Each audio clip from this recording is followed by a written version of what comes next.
कौन है हजरत उवैस करनी? तारीख आप उठा करके देखें, बज़ाहिर नबी का दीदार नहीं किया हजरत उवैस करनी ने, बज़ाहिर अपने आका का दीदार न कर सके। मेरे आका हुजूर सल्लल्लाहु अलैहि वसल्लम ने इरशाद फरमाया, उवैस करनी का जिक्र करते हुए मेरे आका फरमाते हैं, कर्न में मेरा एक आशिक रहता है, कर्न में मेरा एक दीवाना रहता है। मेरे आका हुजूर सल्लल्लाहु अलैहि वसल्लम ने हजरत उमर और हजरत अली रजी अल्लाह ताला अन्हुमा से फरमाया कि जब तुम्हारी मुलाकात मेरे उवैस से हो तो उससे मेरा सलाम कहना और मेरे उवैस को मेरा पैरहन शरीफ देना और उससे कहना कि वो मेरी गुनाहगार उम्मत के लिए बख्शिश और मग़फ़िरत की दुआ करे। अल्लाह अकबर। वो हजरत उवैस करनी है। नबी का दीदार बज़ाहिर क्यों ना कर सके? मेरे आका से पूछा एक सहाबी ने खड़े होके, आका वो इतने करीब में रहते हैं फिर आपकी बारगाह में क्यों नहीं आ पाए? तो मेरे आका ने फरमाया, वो अपनी माँ की खिदमत में लगे रहते हैं, वो अपनी बूढ़ी माँ की खिदमत करते हैं। हजरत उवैस करनी अपनी माँ की खिदमत में लगे रहते थे। आपके जिस्म पर सफ़ेद दाग की बीमारी हो गई थी, आपने दुआ की, अल्लाह ताला ने बीमारी को दूर फरमा दिया। एक दिरहम के बराबर वो निशान बाकी रहा। मेरे आका ने हजरत उवैस करनी की पहचान भी बताई कि उनके जिस्म पर सफ़ेद दाग का एक निशान है। मेरे आका हुजूर सल्लल्लाहु अलैहि वसल्लम की बारगाह में उनका जिक्र हो रहा है, उनका चर्चा नबी की बारगाह में हो रहा है। अल्लाह अकबर। बज़ाहिर नबी का दीदार न कर सके माँ की खिदमत की वजह से। माँ की खिदमत, आज का नौजवान माँ बाप जब बूढ़े होते हैं तो उन्हें छोड़ करके कोई शहर में अपनी ज़िंदगी गुजार रहा है, कोई ससुराल में अपनी ज़िंदगी गुजार रहा है। इधर माँ बाप गांव में एक एक पैसे के लिए परेशान है और बेटा है कि जा करके कोई दार्जिलिंग की सैर कर रहा है, कोई ऐसे आलम में शिमला और मसूरी घूम के आ रहा है, कोई नैनीताल के चक्कर लगा रहा है। इधर माँ बाप एक एक पैसे के लिए दुखी बैठे हैं और बेटा है कि जा करके होटलों में वेटरों को टिप दे करके आ रहा है। ये हाल आज की औलाद होता जा रहा है। आज इस मोबाइल ने इतना दूर कर दिया औलाद को माँ बाप से कि बाप चारपाई पे बैठा रहता है, बराबर में बेटा मोबाइल चलाता रहेगा, लेकिन अपने बाप से बात करने तक की तौफीक नहीं होती है। याद रखना नौजवानों, हर चीज तुम्हें गूगल पे नहीं मिलेगी, हर चीज तुम्हें इंटरनेट पे नहीं मिलेगी, हर चीज तुमको सोशल मीडिया पर नहीं मिलेगी। कुछ जिंदगी जीने के सलीके माँ बाप के पास बैठने से आते हैं, कुछ जिंदगी जीने के तरीके माँ बाप के पास बैठने से मिलते हैं। आज नई नस्ल कहती है, मेरे बाप ने मेरे लिए किया क्या है? ये मकान मैंने अपने पैसे से बनाया है, ये बिल्डिंग मैंने अपने पैसे से बनाई है, ये प्लाट मैंने अपने पैसे से खरीदा है। अल्लाह अकबर। आज औलाद कहती है ये मकान मेरा है, आज औलाद कहती है ये जमीन मेरी है, आज औलाद कहती है ये प्लाट मेरा है। आओ हदीस पाक तो सुनो, मेरे आका हुजूर सल्लल्लाहु अलैहि वसल्लम की हदीस क्या पैगाम दे रही है। मेरे आका की बारगाह में एक सहाबी आए और आके अर्ज करते हैं, या रसूल अल्लाह, मेरे वालिद मेरा सारा माल खर्च कर देना चाहते हैं। मेरे आका ने उनके वालिद को बुलाया, बूढ़े सहाबी थे, डंडे का सहारा लेकर के आए। एक सहाबी ने उनसे कहा कि तुम्हारी शिकायत तुम्हारे बेटे ने आका से की है। तो उनकी आंखों में आंसू आ गए और जब आंखों में आंसू आए तो दिल ही दिल में उन्होंने अरबी में कुछ अशआर कहे थे। अभी जुबान पर वो अशआर नहीं आए थे, सिर्फ दिल ही दिल में कहे थे। जैसे ही आका की बारगाह में पहुंचे, मेरे आका तो दिलों के राज जानने वाले हैं, मेरे आका तो दिलों के खतरात से वाकिफ हैं। अरे मेरे आका से कैसे छुप सकते हैं? अल्लाह अकबर। जब मेरे आका की मुबारक नजरों ने रब का दीदार किया है, आला हजरत फरमाते हैं, और कोई गैब क्या तुमसे नेहा हो भला, जब ना खुदा ही छुपा तुम पे करोड़ों। मेरे आका की बारगाह में जैसे ही सहाबी आए तो मेरे आका ने फरमाया, अभी रास्ते में तुमने जो अशार कहे हैं वो मुझे सुनाओ। सहाबी हैरत में पड़ गए और अर्ज करते हैं, या रसूल अल्लाह, हम बारहा आपकी शान को देखते रहते हैं और आज भी हमने देखा है। ये अशार अभी मेरी जुबान पर नहीं आए थे, सिर्फ मैंने दिल में कहे थे। आप फरमा रहे हैं तो मैं आपको सुनाता हूँ, उसका मफहूम मैं आपको बता रहा हूँ, सुनो। वो सहाबी रोते हुए कह रहे थे, मेरे बेटे, जब तू पैदा हुआ था तो मुझे तेरी पैदाइश पर बड़ी खुशी हुई थी, और जब तू मेरा माल खर्च करता था, मेरे पैसे खर्च करता था, तो मुझको अफसोस नहीं होता था कि मेरा बेटा मेरे पैसे खर्च कर रहा है, मेरा ही तो बेटा है। अल्लाहु अकबर। वो सहाबी कहते हैं मैं डरता था तेरी हिलाकत से, मुझे डर लगता था तेरी मौत से, कहीं मेरा बेटा मुझे छोड़ के ना चला जाए। आज मेरा बेटा कमाने लगा, थोड़े से पैसे उसके पास आ गए तो उसने मेरी शिकायत आका की बारगाह में कर दी। मेरे आका हुजूर सल्लल्लाहु अलैहि वसल्लम ने जब उनके ये अशार सुने तो आका जलाल में आ गए। नौजवान सहाबी से आका फरमाते हैं अंता व मालो का ले अबी का, ए मेरे सहाबी तुझ पर भी तेरे बाप का हक है और तेरी जायदाद पर भी तेरे बाप का हक है। ये बाप है। कभी लगे नौजवानों के मेरे बाप ने मेरे लिए क्या किया है, तो एक बार उनके करीब बैठ करके उनके चेहरे की तरफ देख लिया करो। उनकी सफेद दाढ़ी तुम्हें कुछ पैगाम देगी, उनके माथे की सिलवटें तुम्हें कुछ सबक देंगी, उनके हाथ की लकीरें तुम्हें कुछ पैगाम देंगी। एक दिन मैंने पूछा था अपने अब्बा से, अब्बा मेरे हाथ की लकीरें नजर आ रही हैं, आपके हाथ की लकीरें कहाँ चली गईं? तो एक जवाब दिया था, बेटा तुम्हारी तकदीर बनाते बनाते हमारे हाथ की लकीरें मिट गई। बाप क्या नहीं करता अपनी औलाद के लिए, बाप कौन सी कुर्बानी नहीं देता अपनी औलाद के लिए, बाप कौन सी परेशानी नहीं उठाता अपनी औलाद के लिए। कभी तुम्हें लगे मेरे बाप ने मेरे ऊपर क्या एहसान किए हैं, तो एक पैगाम देता हूं नौजवानों, ये रात के 2 बजे 3 बजे आप खुटार की तरफ चले जाना, या शाहजहांपुर की तरफ चले जाना, या गोला लखीमपुर की तरफ चले जाना। वहां रात में जब शिद्दत की नींद आती है 2-3 बजे के बाद में, तब तुमको कुछ लोग ऐसे मिलेंगे कि जो गलियों में ऑटो रिक्शा चलाते हुए मिलेंगे, कोई बस चलाता हुआ मिलेगा, कोई ट्रक चलाता हुआ मिलेगा, कोई 4 व्हीलर लेकर के रोड पे खड़ा होगा। क्यों? ताकि 4 पैसे कमा लूं, मेरी औलाद के खर्चे में काम आएंगे, मेरी औलाद की पढ़ाई में काम आएंगे। आज वो बेटा क्या जाने कि मेरे बाप ने कितनी कुर्बानियां दी है मेरी खातिर, जिसे मोबाइल चलाने से फुर्सत नहीं मिलती, जिसे यूट्यूब देखने से फुर्सत नहीं मिलती, जिसे गूगल चलाने से फुर्सत नहीं मिलती, वो क्या जाने कि उसके बाप ने कितनी कुर्बानियां दी है। अल्लाह अकबर। याद रखना प्यारे मुसलमानों, ऐ नौजवानों, बाप अल्लाह की कितनी बड़ी नेमत है, इसका पता तब चलेगा जब बाप का साया सर से उड़ जाएगा। जिस दिन बाप की चारपाई घर से उड़ गई, उस दिन एहसास होगा कि हम कितनी बड़ी नेमत से महरूम हो गए। जिस दिन माँ की चारपाई घर से उड़ गई, उस दिन पता चलेगा कि हम कितनी बड़ी नेमत से महरूम हो गए।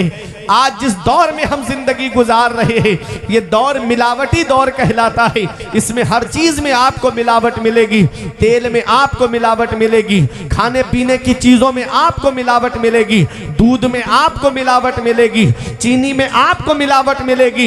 इस मिलावटी दौर में अगर बगैर मिलावट के कोई चीज है तो वो माँ बाप की मोहब्बत है, जिसमें कोई मिलावट नहीं होती है। जो अपनी औलाद से मोहब्बत करते हैं तो सच्ची मोहब्बत करते हैं।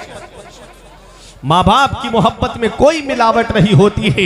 इसीलिए शायर ने कहा था कि इस वक्त के बारे में तो सोचा भी न था, बेटों से ज़ईफ़ी में हुई खत्म रसाई, घर बार तो बांट लिए शौक से फुरकान, हिस्से में किसी के मगर माँ नहीं आई, वक्त ठुकरा देगा एक दिन मेरी सारी ये कुर्बानियाँ, दामने उम्मीद में फ़कत नाकामियाँ रह जाएंगी, शादियों के बाद बेटे तो अलग हो जाएंगे, बाप के हाथों में फ़कत बैसाखियाँ रह जाएंगी, बुढ़ापा क्या जवानी क्या ये बचपन बांट लेते हैं, न होकर दिल में गुंजाइश तो आंगन बांट लेते हैं, नहीं मंजूर हिस्से में किसी बेटे को अपनी माँ, मगर आपस में बूढ़ी माँ के कंगन बांट लेते हैं। ये हाल है आज की औलाद का। नौजवानों, तुम्हें क्या पता, ये रक्षा चलाने वाला एक बाप है, ये ट्रक चलाने वाला एक बाप है, ये दूसरों के खेतों में मजदूरी करने वाला एक बाप है। बेटा तो आराम से घर में सो रहा है, वो 3-3 मंजिल पे सर पे ईंटें लेकर के चल रहा है। ये एक बाप ही तो है, कोई दिल्ली कमाने के लिए जा रहा है। ये एक बाप ही तो है, कोई बेंगलोर कमाने के लिए जा रहा है। ये एक बाप ही तो है, कोई मुंबई कमाने के लिए जा रहा है। ये एक बाप ही तो है, कोई 3-3 साल के लिए सऊदी जा रहा रहा है, ये एक बाप ही तो है जो सोचता है कि 4 पैसे जमा हो जाएंगे, मेरी औलाद के खर्चे में काम आएंगे, मेरी औलाद की पढ़ाई में काम आएंगे। अरे कोचिंग की फीसें भरने वाला एक बाप है, स्कूल की फीस भरने वाला एक बाप है, यूनिवर्सिटी की फीसें भरने वाला एक बाप है, स्कूल की फीसें भरने वाला एक बाप है, अरे डॉक्टर बनाने वाला एक बाप है, इंजीनियर बनाने वाला एक बाप है, प्रोफेसर बनाने वाला एक बाप है, मास्टर बनाने वाला एक बाप है, आलिम बनाने वाला एक बाप है, हाफिज बनाने वाला एक बाप है, कारी बनाने वाला एक बाप है। इसका पता तब चलता है जब बाप का साया सर से उड़ जाता है। जब तक बाप जिंदा होता है औलाद को यह सहारा है कि मेरी पीठ पर मेरे बाप का हाथ रखा हुआ है। खानदान वाले भी मोहब्बत से बात करते हैं, रिश्तेदार भी मोहब्बत से बात करते हैं, पड़ोसी भी मोहब्बत से बात करते हैं। और जिस दिन बाप की चारपाई उड़ जाती है तो कभी जमीन के बंटवारे के नाम पे लड़ाइयां शुरू, कभी घर के बंटवारे के नाम पे लड़ाइयां शुरू। ये बाप है जो कितनी परेशानियां अपने ऊपर ले लेता है लेकिन अपनी औलाद तक परेशानी पहुंचने नहीं देता। हमारे बुजुर्गों ने फरमाया बाप आंगन में लगे हुए पेड़ की तरह होता है। जब शिद्दत की गर्मी पड़ती है, जब शिद्दत की धूप पड़ती है, आदमी पेड़ के नीचे बैठ जाए उसे आराम मिल जाता है। आदमी पेड़ के नीचे बैठ जाए उसे सुकून मिल जाता है।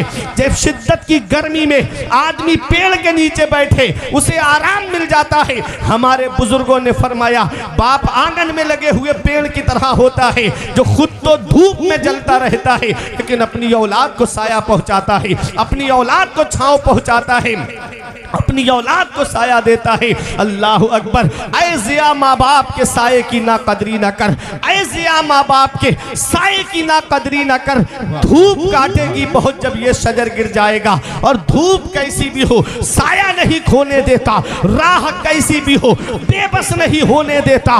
बेच के अपना लहू चाहे वो रोटी लाए, बाप औलाद को भूखा नहीं सोने देता। नारे तकबीर, नारे रिसालत, मसलके आला हजरत, जश्ने वैसे करनी, मुफ्ती फुरकान मंजरी, नारे हैदरी। तो ये बाप, वाह वाह क्या बात है, ये माँ बाप है, अल्लाह की बहुत बड़ी नेमत है, अल्लाह की बहुत बड़ी नेमत है माँ बाप।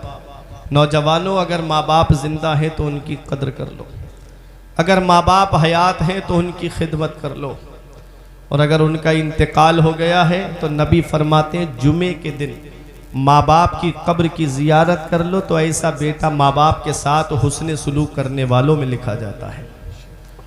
चले जाया करो कब्रिस्तान, चले जाया करो,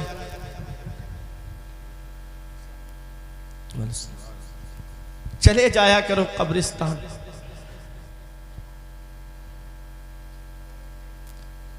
जो हमारा नामे आमाल है ना, ये जुमे के दिन रब की बारगाह में पेश होता है और जुमे रात को आका की बारगाह में पेश होता है।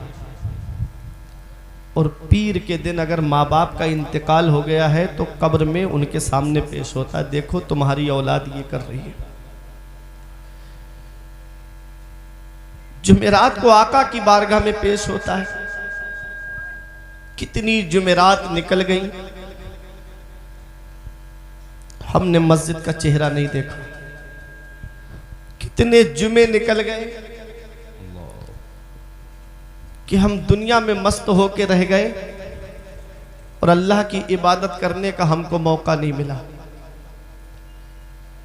कब्रिस्तान ऐसे नौजवानों से भरा पड़ा है जो कहते थे मौलाना साहब कल फजर से नमाज पढ़ने आएंगे। कब्रिस्तान ऐसे बुजुर्गों से भरा पड़ा है जो कहते थे हजरत जुमे के दिन से देखना नमाज पढ़ने आएंगे। साथ जिनके थे यहां लश्करों फौजों सिपाह बेकसाना कब्र के अंदर अकेले चल बसे। एक साथ भी ना ठहरे वादा जिनका आ गया, जी के जी में रह गए अरमान सारे चल बसे। पढ़ के तू कुरान को अब जमा कर ले कुछ सवाब, कब्र पर फिर कौन आए फातिहा के वास्ते। काम वो कर ले प्यारे जिसके 22 कब्र में, बागे रिजवा से खुले खिड़की हवा के वास्ते। काम दोजक के किए जन्नत का है उम्मीदवार, कसरे जन्नत तो बना है पारसा के वास्ते। ऐ मेरे अजीजों, अभी जिंदगी की डोर चल रही है, इसे गनीमत जानो। कब मौत का फरिश्ता आ जाए, कब दुनिया से जाना हो जाए, वापसी का कोई चांस नहीं है। अच्छे अमल कर लो, नेक अमल कर लो, अल्लाह की इबादत करके दुनिया से जाओ, मुत्तकी बन के दुनिया से जाओ, परहेजगार बन के दुनिया से जाओ। ऐ मेरे अजीजों, कभी एक चक्कर कब्रिस्तान का लगा लिया करो। देखो वहां तुमसे ज्यादा दौलत वाले लेटे, वहां तुमसे ज्यादा पैसे वाले लेटे, वहां तुमसे ज्यादा सरमाए वाले लेटे हैं, वहां तुमसे ज्यादा हसीनो जमीन लेटे। वो जिनकी नाक पे कभी मक्खी नहीं बैठती थी, आज उनके जिस्म को मिट्टी ने गला सड़ा करके एक तरफ कर दिया। घमंड किस बात पे, तकब्बुर किस बात पे? मरने के बाद की फिक्र करो, उस कब्र की काली कोठरी के अंदर जाना है। आज हमारे घर में लाइट चली जाए, अंधेरा हो जाए, हम इंसान होने की वजह से डरने लगते हैं, हमको डर महसूस होता है। कभी कब्र की काली कोठरी के बारे में सोचा? वहां ना तो कोई इन्वेटर होगा, वहां ना तो कोई रोशनी का इंतजाम होगा। आज अगर हल्की सी चूंटी हमारे कान में चली जाए, पूरी रात नींद नहीं आती हमको। कब्र की कीड़े मकोड़ों के बारे में सोचा? एक दिन कब्रिस्तान में फातिहा पढ़ने के लिए बरसात के मौसम में गया। मेरे वालिद का इंतकाल हो गया, 2 साल हो गए, अल्लाह उनकी मगफिरत फरमाए। जब मैं पहुंचा कब्रिस्तान तो वहां सीमेंट का एक कॉलम बना हुआ था, बारिश की वजह से कीड़े ऊपर आकर के उस कॉलम पे जमा हो गए थे। देख करके जिस्म में झुरझुरी आने लगी। मैं सोच में पड़ गया कि ये सारे कीड़े जमीन के नीचे हैं। जब इंसान जमीन के नीचे जाता होगा तो उसके जिस्म का क्या हाल होता होगा। ऐ लोगों, कभी एक बार तन्हाई में जाकर के जब शाम को घर पर जाओ ना, तो एक बार कमरे में अकेले लेटना, लाइट बंद कर देना और आंख बंद करके एक तसव्वुर करना, आंख बंद कर लेना और सोचना कि मैं मर चुका हूं, मैं दुनिया से जा चुका हूं। मेरा वो कीमती लिबास जो कई शोरूम घूम के मैं खरीद के लाया था, वो उतर भी नहीं रहा है, कैंची से काट करके उसे उतारा जा रहा है। फिर तसव्वुर करना, सोचना कि मुझे गुस्ल के तख्ते पे लिटा दिया गया, अब मुझे गुस्ल दिया जा रहा है। फिर तसव्वुर करना कि अब मुझे कफन पहनाया जा रहा है। फिर तसव्वुर करना कि मुझको कफन पहना दिया गया है, चारपाई में लिटा दिया गया। अब तसव्वुर करना कि मेरे घर वालों से कहा जा रहा है, मेरी माँ से कहा जा रहा है कि इसका दूध बख्श दो, मेरी बीबी से कहा जा रहा है कि इसका महर माफ कर दो, मेरे बच्चों से कहा जा रहा है आखिरी बार अपने वालिद का चेहरा देख लो। फिर तसव्वुर करना, अब 4 लोग उठा के मुझको कब्रिस्तान लेकर जा रहे हैं और मुझे कब्र के अंदर रख दिया गया, तख्ते लगा दिए गए, मिट्टी डाल दी गई। अब उस काली कोठरी में मैं अकेला लेटा हूं। घर वाले मेरे वापस आ गए, रिश्तेदार मेरे वापस आ गए, मेरे पड़ोसी वापस आ गए, अजीजो अकारिब वापस आ गए। अब मैं अकेला कब्र के अंदर हूं। अब मुझे अपना हिसाब देना है, अब मुझे कब्र के अंदर जवाब देना है। बताओ चठिया वालों, बताओ कुर्बो जवार से आने वालों, औरंगाबाद से, उमरपुर से और कुर्बो जवार से आने वालों, अगर सोचो अगर ये तसव्वुर इंसान के पास हो कि कब्र के अंदर मुझे जवाब देना है, तो क्या कभी वो जुए की तरफ जाएगा? अगर ये तसव्वुर हो कि मरने के बाद मुझे कब्र के अंदर फरिश्तों को जवाब देना है, कभी शराब की दुकान की तरफ जाएगा? कभी किसी की जमीन पर नाजायज कब्जा करेगा? क्या कभी किसी को सताएगा? वजह मौत का डर निकल गया हमारे दिल से। हम भूल गए कि मरने के बाद हमें कब्र के अंदर जाना है। हम भूल गए मरने के बाद हमको अपने आका को चेहरा दिखाना है। हम भूल गए कि मरने के बाद हमको अपने नबी को चेहरा दिखाना है।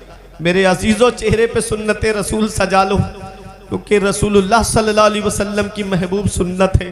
कहीं ऐसे ही कब्र के अंदर चले गए और कहीं हमारे आका ने हमसे अपना चेहरा अनवर मोड़ लिया, तो फिर कौन है जो हमारे काम आएगा? इसी को मेरा इमाम कहता है, उनको रहम आए तो आए, वरना वो कड़ी मार है क्या होना है।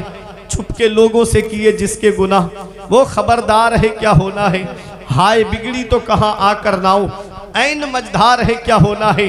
आज मौत का डर हमारे दिल से निकल गया, आज कब्र का खौफ हमारे दिल से निकल गया। ऐ मेरे अजीजों, मरने से पहले मरने की तैयारी कर लो। मूतू कबला अन तमूतू, मरने से पहले मरने की तैयारी कर लो।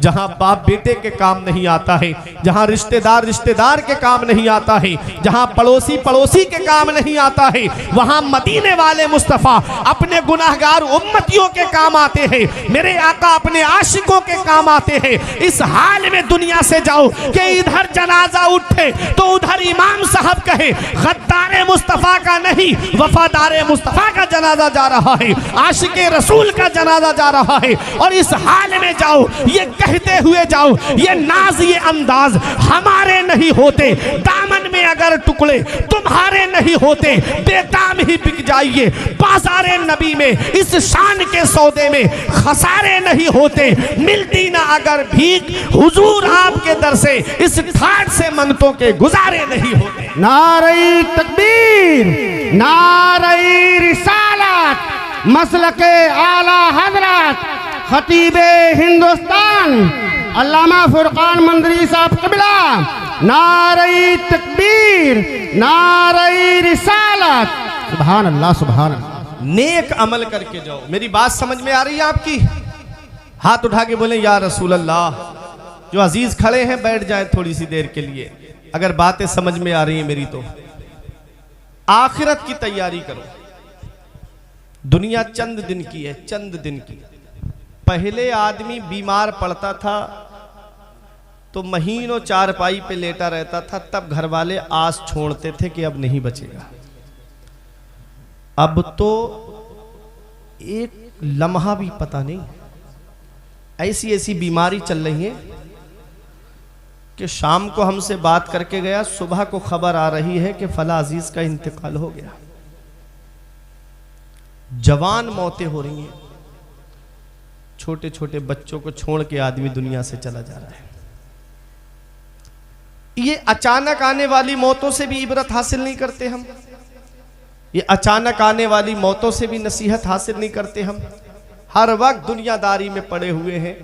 मेरे नौजवान कानों में ब्लूटूथ लगाएंगे, एयरफोन लगाएंगे, गाड़ी रोड पे तेज दौड़ाते हुए फिरेंगे। कभी सोचा है ये गाने सुनते हुए दुनिया से चले गए और आंख कब्र में जाकर खुली तो कौन है जो तुम्हारे काम आएगा? और रात रात भर मोबाइल की स्क्रीन पे फिल्में देखने वालों, अगर फिल्म देख करके सो गए और आंख कब्र में जाकर खुली तो कौन है जो तुम्हारे काम आएगा? कभी तसव्वुर किया, कभी सोचा? नहीं सोचा। ये मोबाइल का काम क्या है?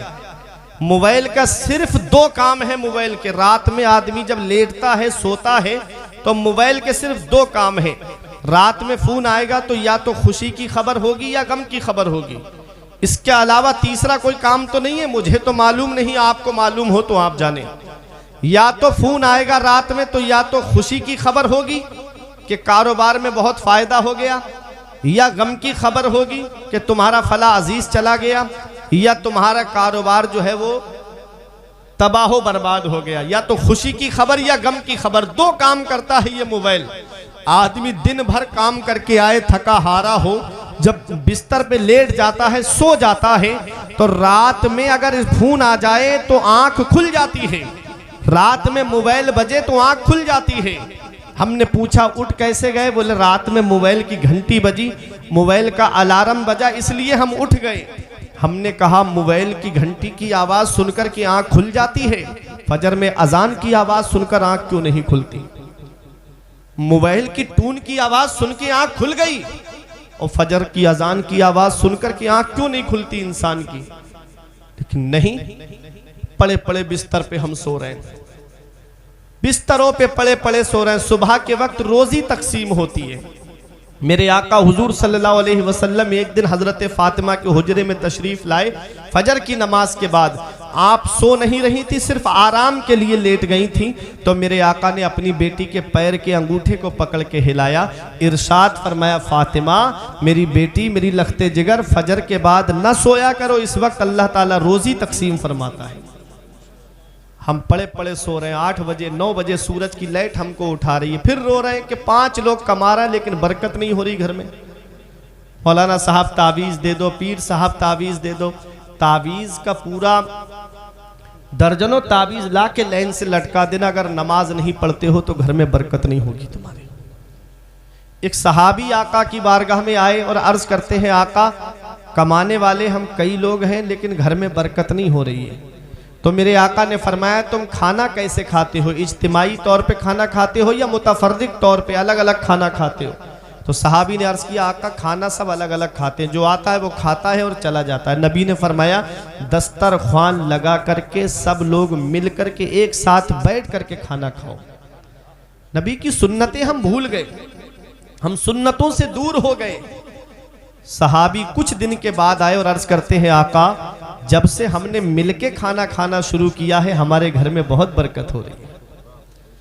ये सुन्नतें अपनाओ, अपने नबी की तरीके अपनाओ, अपने नबी के, अपने नबी के बताए हुए रास्ते पे अमल करो, चलो अपने नबी के बताए हुए तरीके पे चलो, अपने नबी के बताए हुए रास्ते पे चलो।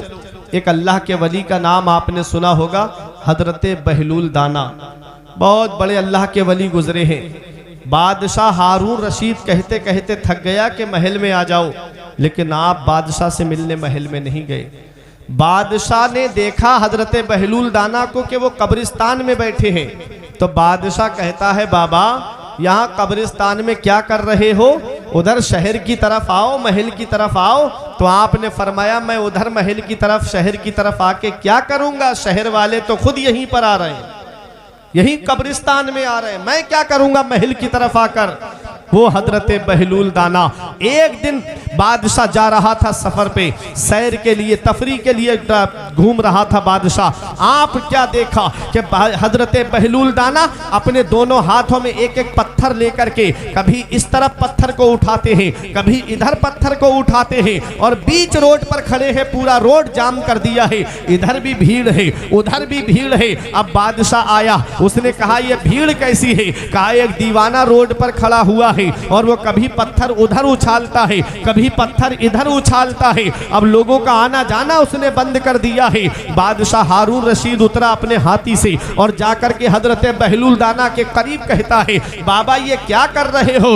हजरत बहलूल दाना कहते हैं मैं अपनी ड्यूटी कर रहा हूँ। कहा कैसी ड्यूटी कर रहे हो, कहा कि इन लोगों की मैं उससे सुलह करा रहा हूँ, इन लोगों की मैं उससे सुलह करा रहा हूँ। बादशाह हारून रशीद कहता है क्या सुलह हो गई, तो हजरत बहलूल दाना कहते हैं कि वो तो मान रहा है लेकिन ये लोग नहीं मान रहे हैं। वो कह रहा है इनसे कहो ये झूठ बोलना छोड़ दे, मैं इनसे सुलह कर लूंगा। वो कह रहा है इनसे कहो कि मेरी इबादत करें, मैं इनसे सुलह कर लूंगा। वो कह रहा है इनसे कहो कि ये किसी का हक ना मारे, मैं इनसे सुलह कर लूंगा। वो कह रहा है ये किसी को सताए नहीं, मैं इनसे सुलह कर लूंगा। वो कह रहा है कि मेरी इबादत करे, मैं इनसे सुलह कर लूंगा। बादशाह हारून रशीद कहता है तो क्या हुआ, कहा वो मान रहा है लेकिन ये लोग नहीं मान रहे हैं। बादशाह चला जाता है। कुछ दिन के बाद में बादशाह ने क्या देखा, वही हजरत बहलूल दाना है लेकिन जगह बदली हुई है। अब रोड पर नहीं है बल्कि कब्रिस्तान के अंदर है और वही काम है, एक इस हाथ में पत्थर और एक इस हाथ में पत्थर और वही खींचम तान मचाए हुए हैं कब्रिस्तान के अंदर। बादशाह हारून रशीद कहता है बाबा अब यहाँ क्या कर रहे हो। तो हजरत बहलूल दाना का जवाब सुनो और अपने अपने आमाल की इस्लाह करो। हजरत बहलूल दाना कहते हैं बादशाह मैंने जगह बदली है लेकिन अपना मिशन नहीं बदला है, अपना काम नहीं बदला है, वही काम कर रहा हूं जो वहां काम कर रहा था। कहा बाबा कौन सा काम, कहा मैं सुलह करा रहा हूं, मैं सुलह करा रहा हूं। कहा इन लोगों की उससे सुलह करा रहा हूं। कहा बाबा क्या सुलह हो गई, कहा अब ये लोग मान रहे हैं कब्रिस्तान में जाने के बाद में, अब वो नहीं मान रहा है, अब ये मान रहे हैं, वो नहीं मान रहा है। ऐ मेरे अजीजों अभी जिंदगी की डोर चल रही है, अभी जिंदगी की सांसें चल रही है। अपने आमाल की इस्लाह कर लो, झूठ बोलना छोड़ दो, मेरा रब तुमसे राजी हो जाएगा। सताना बंद कर दो, मेरा रब तुमसे राजी हो जाएगा। आलिमों की तौहीन करना छोड़ दो, मेरा रब तुमसे राजी हो जाएगा। इमामों की बेइज्जती करना छोड़ दो, मेरा रब तुमसे राजी हो जाएगा। अच्छे काम करके दुनिया से जाओ, मेरा रब तुमसे राजी हो जाएगा। ये दुनिया चंद दिन की है। ऐ मेरे अजीजों इस हाल में दुनिया से जाओ कि इधर जनाजा उठे, उधर इमाम साहब कहे पांचों वक्त की नमाज पढ़ने वाले का जनाजा जा रहा है, कुरान पढ़ने वाले का जनाजा जा रहा है, आशिके रसूल का जनाजा जा रहा है। जब इस हाल में जाओगे तो यही कहा जाएगा लहिद में इश्क रुखे शह का दाग लेके चले, अंधेरी रात सुनी थी चराग लेके चले। नारे तकबीर, नारे रिसालत, मसलके आला हजरत, उलमाए अहले सुन्नत, जश्ने उवैसे करनी। नारे तकबीर, नारे रिसालत। सुभान अल्लाह। तो दुनिया की ठाट बाट पे नहीं मरना है, अल्लाह को राजी करना है, उसके रसूल को राजी करना है। आज हजरत उवैसे करनी से मोहब्बत का दावा करने वालों, देखो हजरत उवैसे करनी कौन है। जिक्र नबी की बारगाह में हो रहा है, चर्चा नबी की बारगाह में हो रहा है, और आपके दुनिया में जिंदगी गुजारने का तरीका देखो। शान हजरत उवैसे करनी की, अरे भाई जन्नत के दरवाजे पे रोक दिया जाएगा उवैसे करनी को। अर्ज करेंगे मौला मुझे क्यों नहीं जाने दिया जा रहा है जन्नत में। आवाज आएगी अकेले मत जाओ उवैस, अपने नबी की उम्मत की शफात करो और उसको अपने साथ जन्नत में लेकर जाओ। बोलो मोहब्बत से सुभान अल्लाह। वो है हजरत उवैसे करनी। अल्लाह अकबर। आज हमारा लिबास फट जाए, हमारे कपड़े फट जाएं, हम बजाज की दुकान पे जाते हैं, नया लिबास खरीदते हैं। हजरत उवैसे करनी का जब लिबास फट जाता तो किसी कपड़े वाले की दुकान पे नहीं जाते थे, बल्कि जहाँ कूड़ा करकट पड़ता था वहाँ जाते थे, और वहाँ से कोई पुराना कपड़ा मिलता उसे धोते, पाक करते और उसका पेबंद लगा करके अपने लिबास में रखते थे। मकाम जन्नत के दरवाजे पर रोक दिए जाएंगे। शान देखो उवैसे करनी की के जिक्र नबी की बारगाह में हो रहा है, और जिंदगी जीने का तरीका देखें आप उवैसे करनी का। आज हमें भूख लगती है, हम खाना खाने ढाबों में जाते हैं, होटलों में जाते हैं, अपने घर पे ताज़ा खाना बनवा के खाते हैं। हजरत उवैसे करनी को भूख लगती तो आप तालाबों की तरफ जाते थे, जहाँ लोग सब्जी बेचने वाले तालाब में सब्जी धोते थे, तो कुछ पत्ते पड़े रह जाते थे, उन पत्तों को खा करके गुजारा करते थे। हजरत उवैसे करनी उन पत्तों को खा करके गुजारा करते थे। अल्लाह अकबर। खजूर की गुठली पर नमक लगा करके चूस करके उससे पानी पी करके अपना गुजारा करते थे। जब तक माँ जिंदा रही तो आप कर्न में रहे। मोहब्बत थी नबी से, प्यार था नबी से, तड़पते थे नबी की मोहब्बत, रोते थे आका की मोहब्बत में। बू जहल बड़ा बदकिस्मत था, मैं खाने में रहा महरूम रहा, बिन देखे उवैसे करनी ने पी इश्क नबी का जाम लिया। अल्लाह अकबर। वो हजरत उवैसे करनी, माँ ने जब बेचैनी ज्यादा देखी, माँ ने तड़प ज्यादा देखी, तो कहा बेटा क्या ज्यादा याद आ रही तुझे अपने आका की? तो कहा हाँ अम्मी। तो माँ ने कहा बेटा ऐसा करना, मेरे लिए सामान ज़रूरत का रख देना, और मैं तुझे इतने पहर की इजाज़त देती हूँ बेटा, इससे ज़्यादा वक्त ना लगे, और तू जा और अपने आका का दीदार करके आ जाना। अल्लाह अकबर। वो हजरत उवैसे करनी जब इजाज़त मिली ना माँ की तरफ से, तो दौड़ते हुए जा रहे थे आका की बारगाह की तरफ। तो दिल ने पुकार के कहा उवैस क्या ऐसे ही जाओगे आका की बारगाह में इतनी तेज दौड़ते हुए? क्या ये मोहब्बत का तकाजा है? अरे उस बारगाह में तो फरिश्ते भी अदब के साथ आते हैं। तब हजरत उवैसे करनी अदब के साथ चलने लगे। अल्लाह अकबर। जब पहुंचे आप मदीने शरीफ में, तब आपने हुजूर सल्लल्लाहु अलैहि वसल्लम को मस्जिद नबवी शरीफ में तलाश किया, आका मस्जिद नबवी शरीफ में नहीं मिले। फिर आप किसी ने कहा हुजरा आयशा में होंगे, तो हजरत आयशा सिद्दीक़ा रज़ी अल्लाह ताला अन्हा के हुजरा मुबारका के पास बाहर से खड़े होकर के अर्ज़ किया आका का दीदार हो सकता है? तो आवाज़ आई कि आका इस वक्त हुजरे में तशरीफ़ फरमा नहीं है, किसी ज़रूरी काम से बाहर तशरीफ़ ले गए। अल्लाह अकबर। इश्क देखो, मोहब्बत देखो। हम तो सिर्फ जुबानी दावे करते हैं कि हम नबी से मोहब्बत करते हैं। अभी थोड़ी देर पहले आप देखते ना कि लब्बैक या रसूल अल्लाह, लब्बैक या रसूल अल्लाह, ये हमारे नारे थे।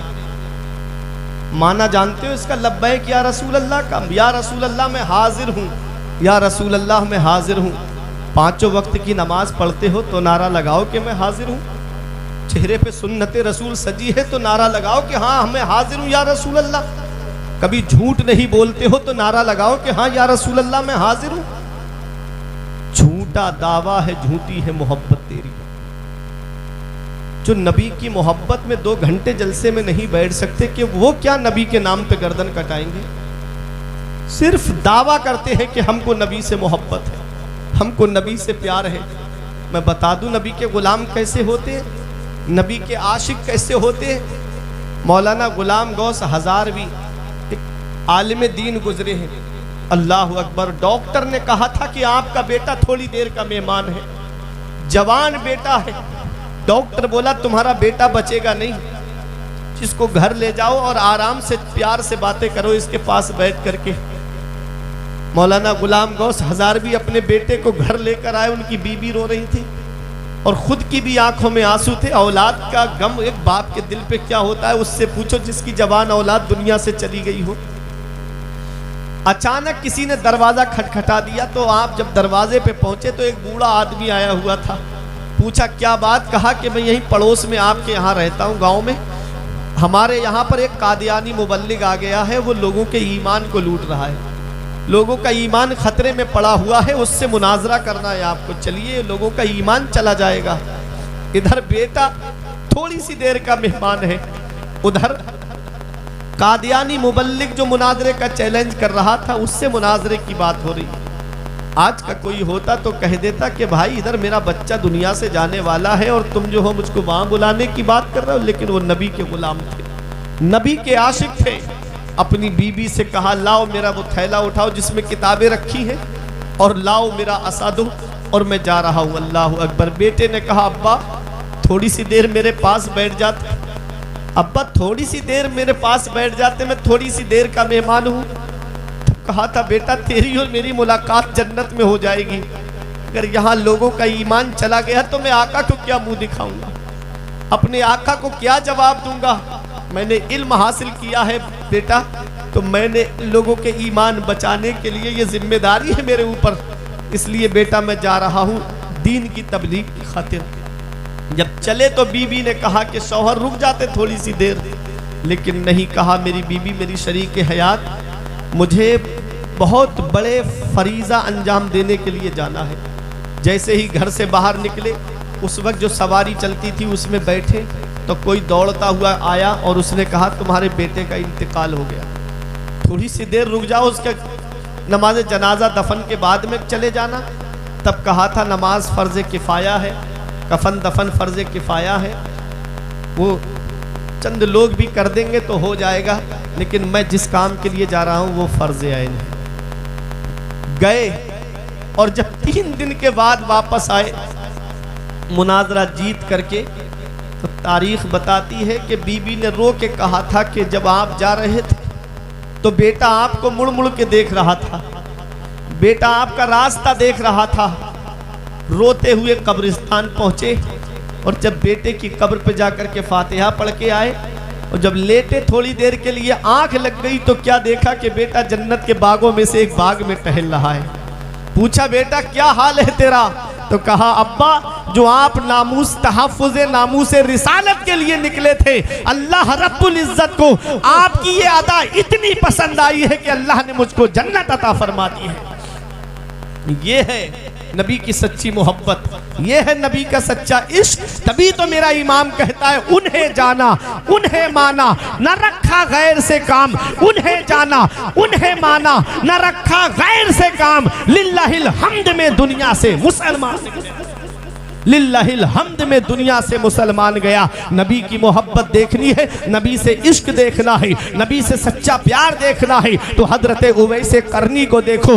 हजरत उवैसे करनी बेचैन हो जाते हैं जब नबी का दीदार नहीं होता है। माँ से जो वादा करके आए थे वो वक्त पूरा होता जा रहा है, वहाँ से वापस आ गए, आंखों में आंसू थे। जब निकले मदीने शरीफ से मेरे आका तशरीफ लाते हैं, इरशाद फरमाते हैं आयशा क्या कोई आया था? अर्ज करती है हाँ या रसूल अल्लाह, एक आए थे, उन्होंने मुझे अपना नाम नहीं बताया। मैंने पूछा अपना नाम तो बताओ, तो कहते मेरा नाम आका को मालूम है, मेरे आका मेरे बारे में जानते हैं। मेरे आका ने इरशाद फरमाया मेरा उवैस आया था, मेरा उवैस आया था। अल्लाह अकबर, वो हजरत उवैस करनी है। हजरत उवैस करनी की जब माँ का विसाल हो गया तब आपने कर्न को छोड़ दिया। कोई एक जगह मुकर्रर नहीं की, जगह जगह अल्लाह की इबादत करते रहते थे, जगह जगह अल्लाह रब्बुल इज्जत की इबादत करते थे। ढूंढने वाले उनको ढूंढते लेकिन आप उनको मिलते नहीं थे। अल्लाह अकबर, कौन उवैस करनी है? आओ जरा देखो, जब आप हजरत उमर फारूक आजम का दौरे खिलाफत आता है तो आपने हज के मौके पे तमाम हाजियों से फरमाया कोई हाजी अरकाने हज अदा करने के बाद जाए नहीं, मुझे जरूरी बात करनी है। तमाम हाजी ठहर जाते हैं बुकुबैस पहाड़ी के नीचे। हजरत उवैस करनी के ताल्लुक से उमर फारूक आजम में पूछ रहे हैं। तमाम हाजी बैठ जाएं, वो हाजी खड़े रहे जो यमन से आए हैं।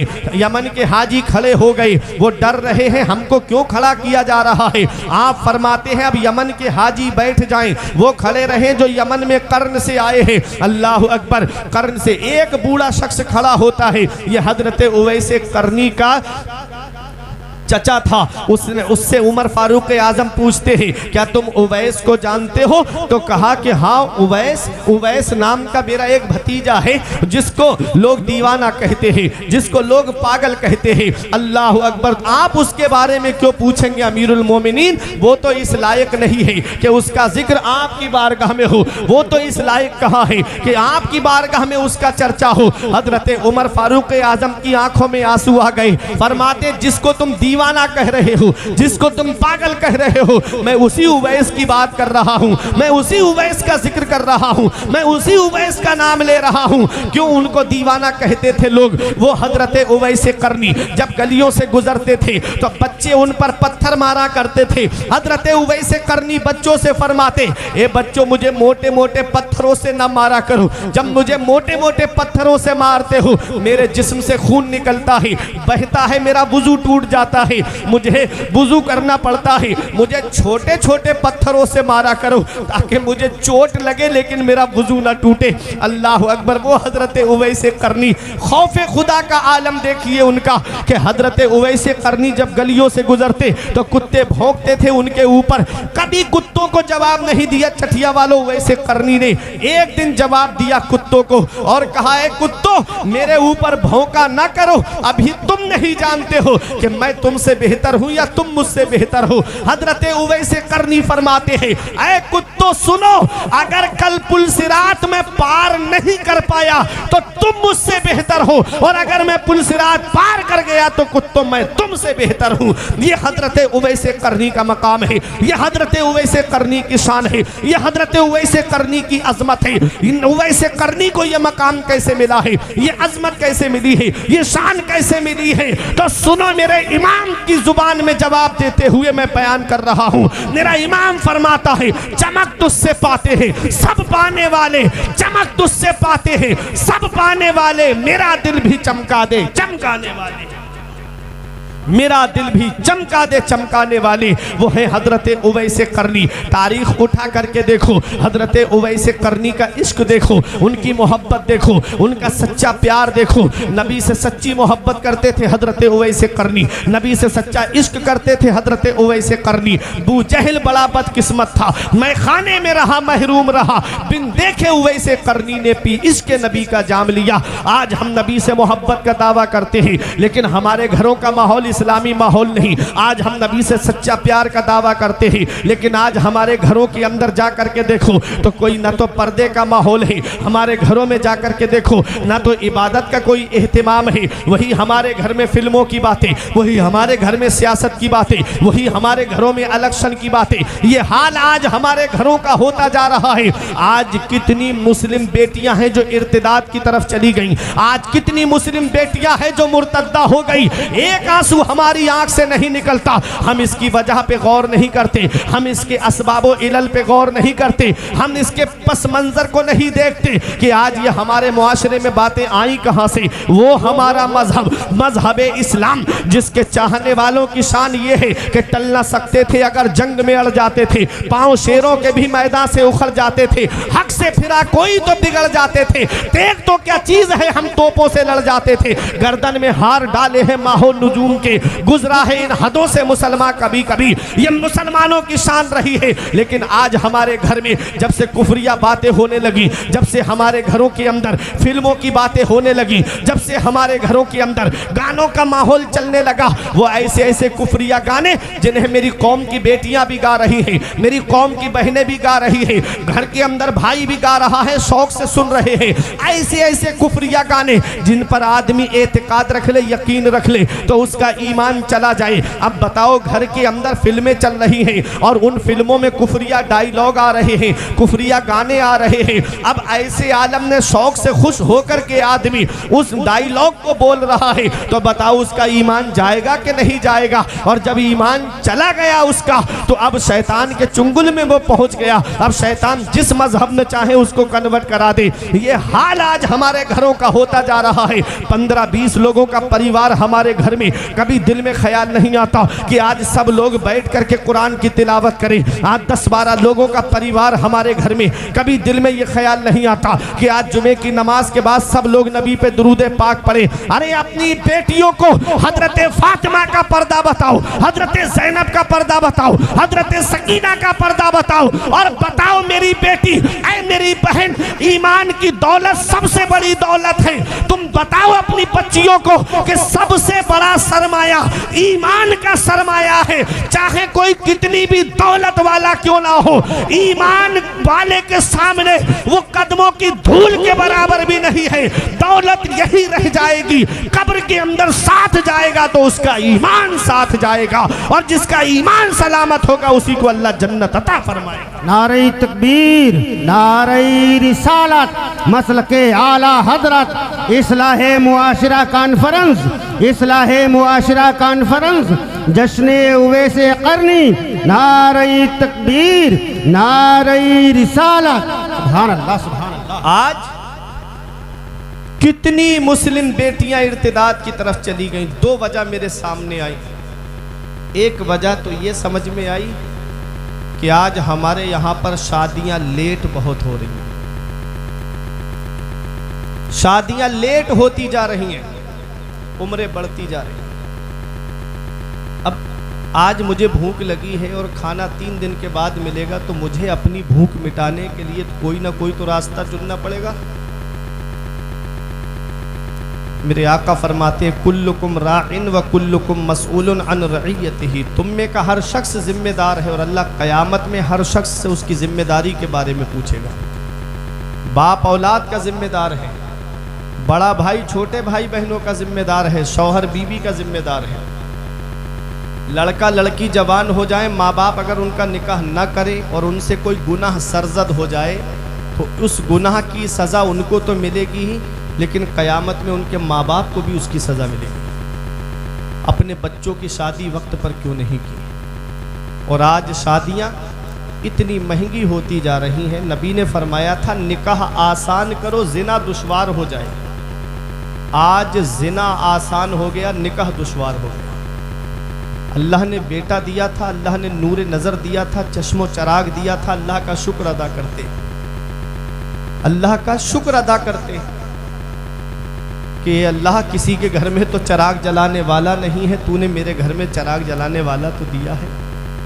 लेकिन हुआ क्या, जब वो जवान हुआ तो ऐसा लगता है जैसे कि बेटा क्या मिला है, कुदरती भीख मांगने का लाइसेंस मिल गया। बेटा क्या मिला, कुदरती भीख मांगने का परमिट मिल गया। इसकी शादी करूँगा तो कोई ऐसी मामूली घर में नहीं करूँगा, किसी बड़े घर में रिश्ता करूँगा। फला को मेरे पड़ोस में 4 व्हीलर मिली है वैगनार, तो मुझे स्विफ्ट चाहिए, क्रेटा चाहिए। इतनी लंबी लंबी डिमांडों के दरवाजे खोल रखे हैं। बाप दादा ने मेहनत की कमाई से टूटी साइकिल नहीं ली, और इनको गाड़ी और इनको शादी में कार चाहिए। ये आज हाल है हमारे मुआशरे का। ये आज हमारा मुआशरा तबाही के उस दहाने पे पहुंच गया है। मुझे बताओ, अगर जहेज़ में आपको 4-5 लाख रुपए मिल भी गए तो वो कितने दिन तक चलेंगे?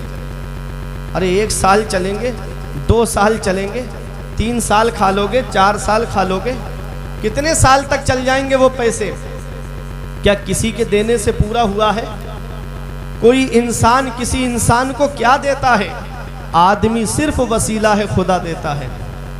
कोई इंसान किसी इंसान को क्या देता है? आदमी सिर्फ वसीला है, खुदा देता है। अल्लाह देगा तब हमारे घर का गुजारा होगा, उसका रसूल देगा तब हमारे घर में पूरा होगा। किसी इंसान के देने से कुछ नहीं होता। और किसी का दिल मत दुखाना।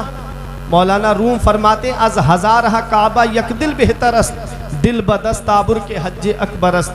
किसी मुसलमान का दिल रख लेना, किसी मुसलमान का टूटा हुआ दिल जोड़ देना, ये हज अकबर है। अल्लाह बड़े वाले हज का सवाब अता फरमाता। लेकिन आज हम दिल तोड़ने जोड़ने का सबब नहीं बल्कि तोड़ने का सबब बनते जा रहे हैं। आज जिसके घर में 2-3 बेटियां हैं, उस गरीब को रात में नींद नहीं आती, रातों में उठ उठ करके रोता है, मौला कहाँ से इतने पैसे इकट्ठे करूं, कहाँ से मंगनी के नाम पर कैश इकट्ठा करूं, कहाँ दिखनौर के नाम पर कैश इकट्ठा करूं, कहाँ शादी में जहेज के नाम पर कैश इकट्ठा करूं। और शादी अगर कैसे कर भी लेता है ना वो गरीब, तो शादी के बाद में बच्चा हो जाए तो फिर छोचक में फला को ये सामान चाहिए, फला को ये सामान चाहिए। एक बेटी की शादी में इतना कर्ज हो जा रहा है उस गरीब आदमी पर कि और बेटियों के बालों में चांदी उतर आ रही है, बाल सफ़ेद पड़ने लगते हैं, लेकिन उनकी शादी का नंबर तक नहीं आता। ये हाल है आज हमारे मुआशरे का। अल्लाह अकबर। जब मुस्लिम बेटियां अपने बिस्तरों पे आंसू बहाती होंगी तो क्या मेरे नबी को तकलीफ नहीं पहुंचती होगी? क्या पैगंबर इस्लाम को तकलीफ नहीं पहुंचती होगी?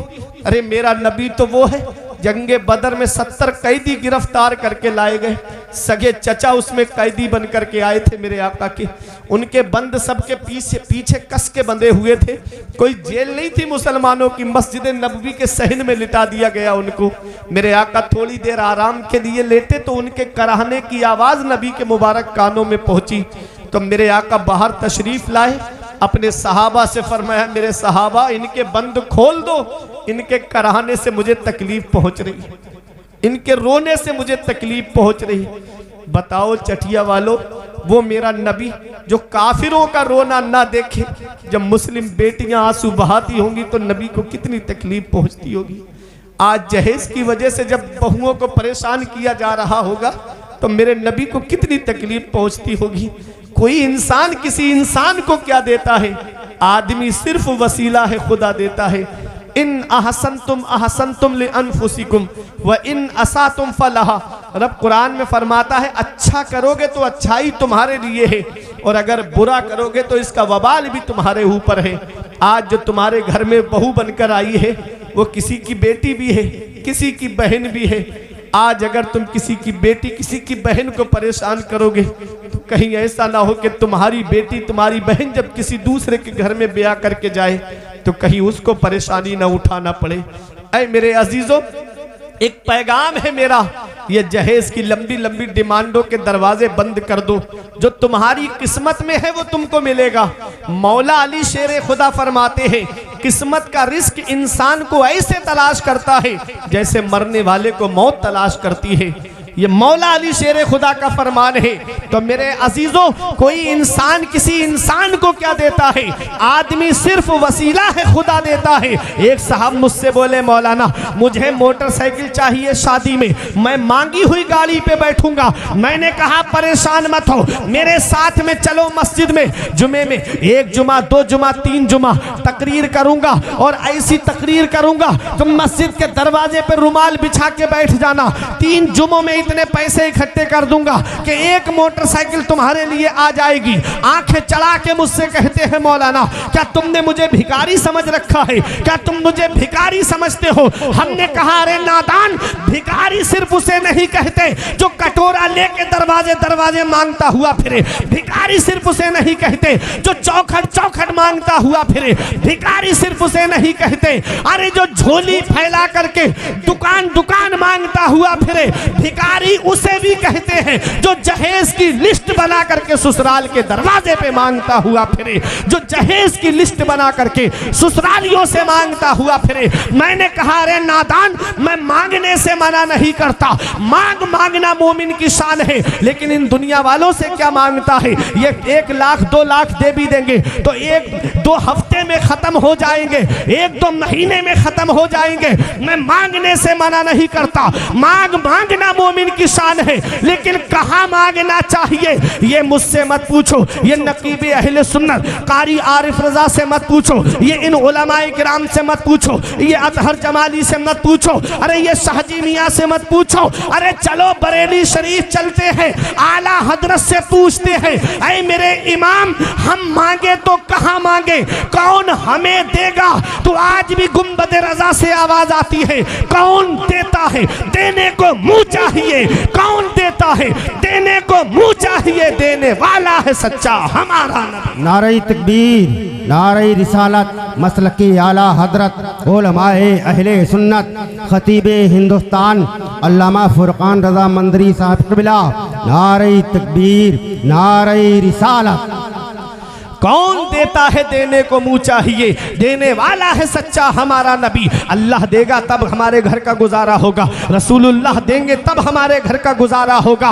एक आले रसूल से सैयदजादे से हातिम ताई के पोते ने कहा कि मेरा दादा वो है जो 7 दरवाजों से बांटता है, और बांटने की शान ये है कि लेने वाला एक दरवाजे पर लेके दूसरे पे आ जाए तब भी देता है, तीसरे पर आए तब भी देता है, चौथे पर आए तब भी देता है, 7 दरवाजे पर बारी बारी आ जाए तो मेरा दादा मना नहीं करता है, ये उसकी सखावत है तब भी देता है। तो आले रसूल ने कहा, सैयदजादे ने कहा, अरे वो तेरा दादा है दादा जो 7 दरवाजों से बांटता है तब भी साइल का सवाल पूरा नहीं होता है, उसकी ख्वाहिश पूरी नहीं होती है।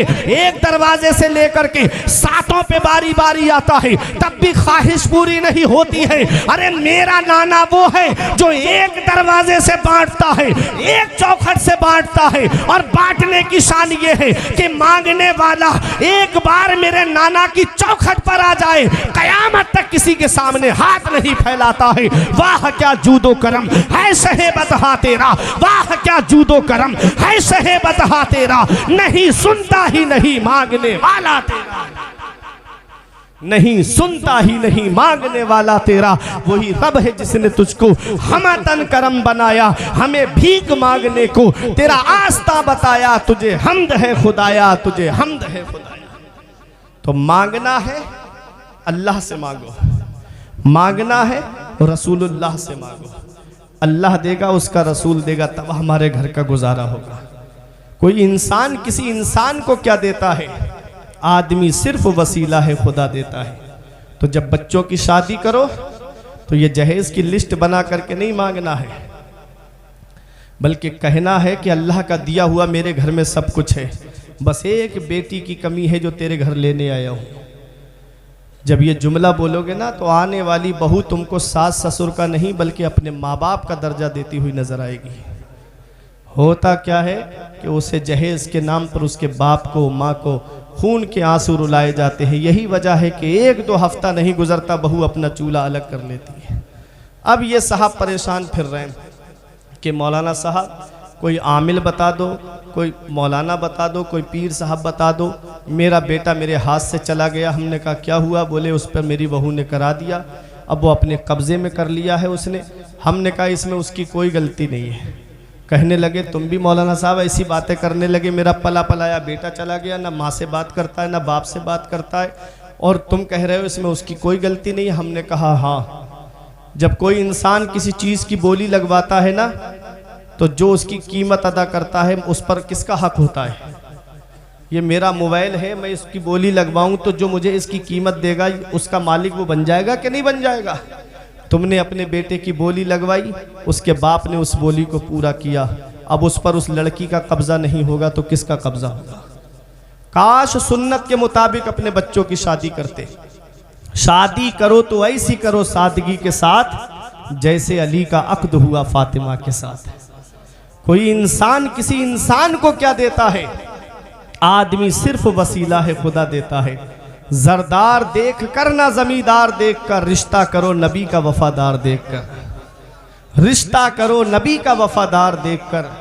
इंसान बकरा ईद के मौके पे जो बकरा लाता है, अगर 2-3 महीने पहले ले आए तो वो बकरा इतना हिल जाता है घर वालों से इतना लगाव हो जाता है घर वालों को उस बकरे से कि उसकी कुर्बानी के वक्त सब घर वाले अंदर चले जाते हैं या बाहर चले जाते हैं, उसको देख नहीं पाते कुर्बान होते हुए। मैंने भी इमामत की है अल्हम्दुलिल्लाह, मैंने भी ऐसे हालात मंजर देखे हैं। एक जगह मैं गया तो वो पूरा घर बाहर चला गया। हमने कहा क्यों चले गए? कहते हैं कि हमारे घर का पला हुआ बकरा है, इसको हम कुर्बान होता हुआ नहीं देख सकते। जब खाना खाते थे तो ये पास में आ जाता था, हम इसको बराबर में बिठा करके रोटी खिलाते थे। समझना चटिया वालों, एक जानवर जो 5-6 महीने हमारे पास रहे तो हमें उससे उतना लगाव हो जाता है, इतनी मोहब्बत हो जाती है कि हम उसे कुर्बान होता हुआ नहीं देख सकते। एक बाप से पूछो जो अपनी बेटी को 17-18 साल तक अपने सीने से लगा के रखता है, जो अपने जिगर के टुकड़े की हर ख्वाहिश को पूरा करता है, जब जहेज की वजह से उसकी बेटी को सताया जाता होगा तो एक बाप के दिल पे क्या बीतती होगी, एक बाप के दिल पे कैसी गुजरती होगी।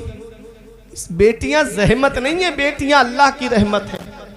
अरे जुल्मते वक्त में तनवीर बन के आती हैं, खुशनुमा जीस्त की तहरीर बन के आती हैं। बेटियों से जिन्हें नफरत है ये बतला दो उन्हें, बेटियां बाप की तकदीर बन के आती हैं। बेटियों से जिन्हें नफरत है ये बतला दो उन्हें, बेटियां बाप की तकदीर बन के आती हैं। महक रहा है दिलों का जहान बेटी से, जमाने भर में बड़ी घर की शान बेटी से। जरूरी ये नहीं बेटों से नाम रोशन हो, मेरे नबी का चला खानदान बेटी से। जरूरी ये नहीं बेटों से नाम रोशन हो, मेरे नबी का चला खानदान बेटी से। मेरे नबी ने अपनी बेटी फातिमा को इतना मुख्तसर सा जहेज दिया था, बर रिवायत मुख्तलिफ। एक गद्दा दिया जिसमें खजूर के पत्ते या छाले भरी हुई थी, 2 तकिए दिए, एक मश्क दी और एक आपने चक्की दी ताकि घर में गल्ला पीस लिया करें। कुछ मिट्टी के बर्तन दिए थे। ये मुख्तसर सा जहेज ज़रूरत का सामान आका ने अपनी बेटी फातिमा को दिया था। अब अगर कोई अमीर तुम्हारे सामने आके ये कहे कि मैंने उतना दिया है जितना फला नेता ने अपनी बेटी को दिया है, तो गरीबों परेशान मत होना, तुम भी सीना तान के कह देना कि तूने उतना दिया है जितना फला नेता ने अपनी बेटी को दिया है, मैंने उतना दिया है जितना मदीने वाले मुस्तफ़ा ने अपनी बेटी को दिया है। तेरे लिए वो अमीर का तरीका मुबारक हो, मेरे लिए मेरे नबी की सुन्नत मुबारक हो। शादी करो तो ऐसी करो सादगी के साथ, जैसे अली का अक्द हुआ फातिमा के साथ। अच्छे अमल करो, नेक अमल करो। बच्चों की शादी करो तो सुन्नत के मुताबिक करो। ये डांस पार्टियां शादियों में लाना, बैंड के साथ शादी लेके जाना, देखो एक वो इंसान है जो गुनाह कर रहा है घर के अंदर। जैसे कोई कमरे में मोबाइल में फिल्म देख रहा है तो उसका वो खुद जिम्मेदार है, और वही आदमी टीवी ला के चौराहे पे रख दे तो जितने लोग देखेंगे सबको अलग अलग इसकी सज़ा मिलेगी, गुनाह मिलेगा, लेकिन सबका गुनाह जोड़ करके उसके नामे आमाल में लिखा जाएगा जिसने टीवी ला के बाहर रखी है। यही हाल है डांस पार्टी का, यही हाल है बैंड बाजे का कि अब बताओ वहाँ क़यामत में खुद के गुनाहों से कांधे झुके जा रहे होंगे, वहाँ दूसरों के गुनाह का बोझ हम कैसे उठाएंगे। थोड़े से मज़े के लिए, थोड़े से मस्ती के लिए डांस पार्टी मंगा ली, जितने लोग देखेंगे सबका गुनाह जोड़ करके उसके नामे आमाल में लिखा जाएगा जो उस घर का जिम्मेदार है। बाप औलाद का जिम्मेदार है, बड़ा भाई छोटे भाई बहनों का जिम्मेदार है, शौहर बीवी का जिम्मेदार है। तो मेरे अजीज़ों, बच्चों की शादी करो तो सुन्नत के मुताबिक करना, अल्लाह को नाराज करके शादी मत करना, रसूलुल्लाह को नाराज करके शादी मत करना। इस हाल में करना कि अल्लाह राज़ी हो, उसका रसूल राज़ी हो, सुन्नत के मुताबिक शादी करना, दिखावा नहीं करना, किसी को दिखाना नहीं है, अल्लाह को राज़ी करना है, उसके रसूल को राज़ी करना। दुनिया तो वैसे भी सबसे खुश नहीं है, बस हमारा रब हमसे राज़ी हो जाए, हमारे रसूल हमसे राज़ी हो जाएं। अल्लाह राज़ी, उसका रसूल राज़ी तो सब राज़ी। मैंने आयत पढ़ी, या अय्युहल इंसान, ऐ इंसान, मा गर्रका बिरब्बिकल करीम, करम करने वाले रब से तुझे किस चीज़ ने धोखे में रखा।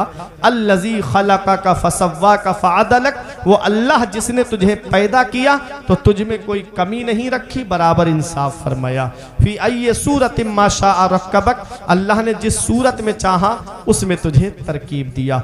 दुआ करता हूँ परवरदिगार आलम की बारगाह में कि मेरे कुछ अर्ज करने में सबकत लिसानी की वजह से या बतकाज़ाए बशरियत कोई गलती हो गई हो तो मौला मुझे माफ़ फरमाए। अस्तगफिरुल्लाह रब्बी मिन कुल्ले ज़ंबे व अतूबु इलैह। मेरे साथ मिल के कलमा ये पढ़े, ला इलाहा इल्लल्लाह मुहम्मदुर रसूलुल्लाह सल्लल्लाहु ताला अलैहि वसल्लम। ये ज़िंदगी सवारिए दिलशाद कीजिए, लम्हात ज़िंदगी के ना बर्बाद कीजिए। जब मकसद हयात इबादत खुदा की है, पढ़िए नमाज, मस्जिदें आबाद कीजिए। सभी के सामने एक दिन ज़रूर आता है, ये हुस्न फ़ानी है लेकिन गुरूर आता है। किसी क्रीम से पाउडर से कुछ नहीं होता, नमाज पढ़ने से चेहरे पे नूर आता है। किसी क्रीम से पाउडर से कुछ नहीं होता, नमाज पढ़ने से चेहरे पे नूर आता है। हक नुमाई से कभी दूर नहीं हो सकता, गैर के सामने मजबूर नहीं हो सकता। जो लगाता है चेहरे पे वुज़ू का पानी, उसका चेहरा कभी बेनूर नहीं हो सकता। रही कली तो फूल खिलेंगे, जिंदगी बाकी रही तो चटिया वालों फिर मिलेंगे इंशाल्लाह। शायद 6 तारीख को मिलेंगे, है ना? औरंगाबाद में 6 तारीख को जलसा है, वहाँ भी अगर आप आए तो बहुत अच्छी बात है। अस्सलाम वालेकुम।